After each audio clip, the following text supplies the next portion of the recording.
Another week in the books. Bearded Bros Golf Show. A little something different this week.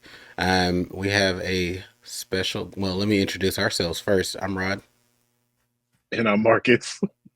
All right. Already struggle on the struggle stream. And we have a special guest. We're going to let him introduce himself today. How's it going, Dominic, you can go ahead everybody? and introduce yourself.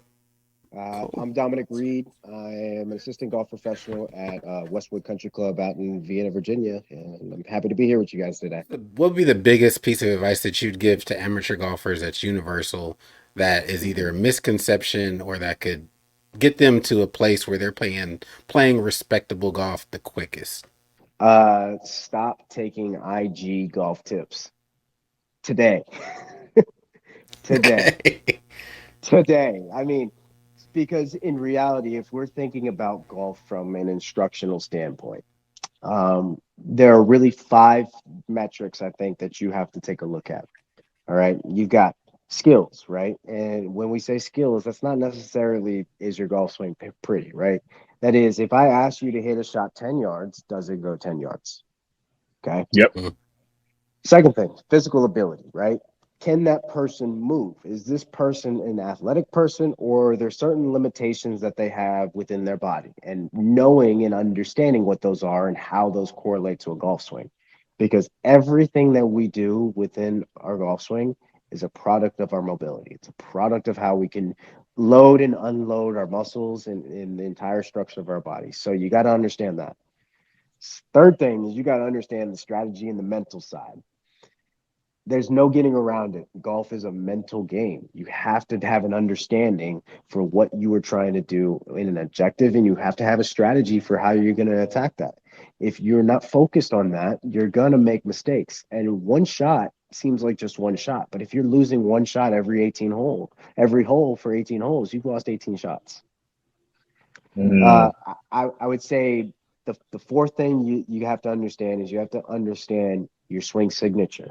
Okay, so we're talking about swing signature. You got to understand what are the certain things that make your golf swing work. You have to understand your patterns. Okay, what are you seeing ball flight wise? What are you seeing launch wise? And then the last thing I would always say to golfers is to develop yourself personally. Um, you have to learn in golf specifically because it is such a long, drawn out process to go play good golf. You're thinking about a 4 hour to 4.5 hour window that you have to be locked in for. If you are not thinking, being able to focus in on your breathing, if you're not being able to focus in on your thoughts, if you're not able to focus in on how you are dealing with adversity on the golf course or how you're dealing with, being in trouble like off the tee, right? And the wheels are spinning and everything's going, how can you get yourself out of that? And that's a personal thing that you have to deal with.